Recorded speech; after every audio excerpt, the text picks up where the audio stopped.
کہ آپ پاکستان کو کچھ سوچنا پڑے گا۔ میں جرنیلوں سے بھی کہنا چاہتا ہوں کہ وردی پہن کر اور سونے کے بلے لگا کر اگر آپ یہ سمجھتے ہیں کہ آپ پاکستان کو خوبصورت وطن بنا سکیں گے، میں پاکستان کی اسٹیبلشمنٹ کو بھی کہنا چاہتا ہوں، میں پاکستان کی اس متکبر بیوروکریسی کو بھی کہنا چاہتا ہوں، میں پاکستان کے اس مفاد پرست طبقے اور ان سیاستدانوں کو بھی کہنا چاہتا ہوں کہ اب آپ کے بس میں پاکستان کی خوشحالی نہیں ہے، اب تم راستے سے ہٹ جاؤ۔ ہم انشاءاللہ پاکستان کو اللہ کے فضل و کرم سے ایک خوشحال اور مستحکم سرزمین بنا کر دینا چاہتے ہیں۔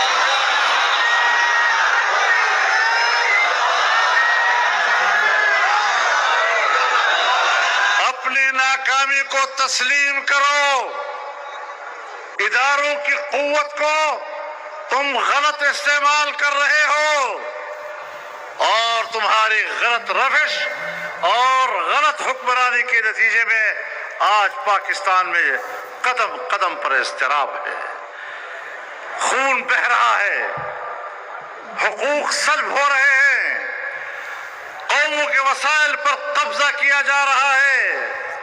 اور جمعیت علماء اسلام ہے جو پاکستان کے ہر صوبے کے عوام کو ان کے حقوق کا علم بلند رکھے ہوئے ہیں۔ ہم صوبائی حقوق کے علم بردار ہیں اور ہمارا نعرہ یہی ہے کہ اگر صوبہ سندھ ہے تو سندھ کے وسائل پر صرف سندھ کے عوام اور ان کے بچوں کا حق ہے، اور کسی کے باپ کو بھی یہ حق حاصل نہیں کہ وہ سندھ کے وسائل پر جبراً قبضہ کر سکے، اور اگر سندھ کے وسائل پر قبضہ کیا جائے گا تو تحریک بھی اٹھے گی اور انشاءاللہ فضل الرحمان آگے ہوگا، سندھی عوام ساتھ ہوں گے۔ نعرہ تکبیر! جمعیت علماء اسلام، قائد جمعیت مولانا فضل الرحمان، سندھ کے پائندے، سندھ کے پائندے۔ بلوچستان کے حقوق اس پر بلوچستان کے عوام کا حق ہے، ان کے بچوں کا حق ہے، خیبر پختونخوا کے وسائل پر انہی کا حق ہے اور ان کے حق کو تسلیم کرنا پڑے گا۔ پنجاب کے حقوق پر پنجاب کے قوم اور پنجاب کے بچوں کا حق ہے، ہم نہ اپنا حق کسی کو دینا چاہتے ہیں اور نہ کسی کا حق چھیننا چاہتے ہیں، لیکن حقوق کی جنگ اس کی تعلیم مجھے دین اسلام عطا کرتا ہے۔ اور پھر علماء کرام بیٹھے ہیں،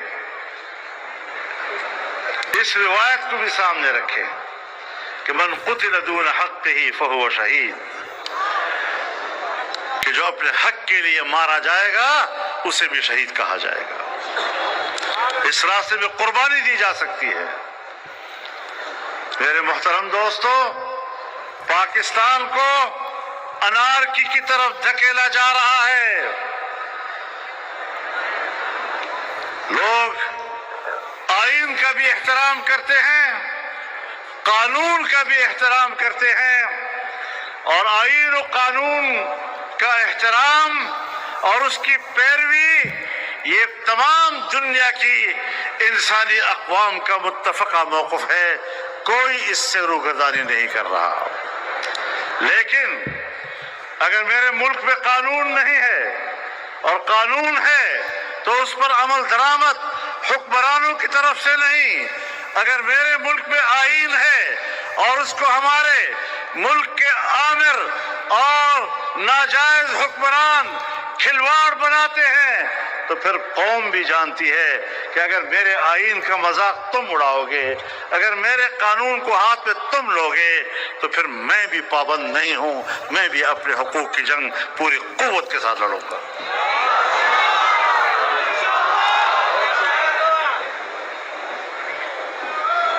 ہم اس ملک میں غلامی کی زندگی گزارنے کے لیے نہیں بیٹھے۔ آزادی کی بات تو ہر ایک آدمی کر سکتا ہے، لیکن جب میں آزادی کی بات کرتا ہوں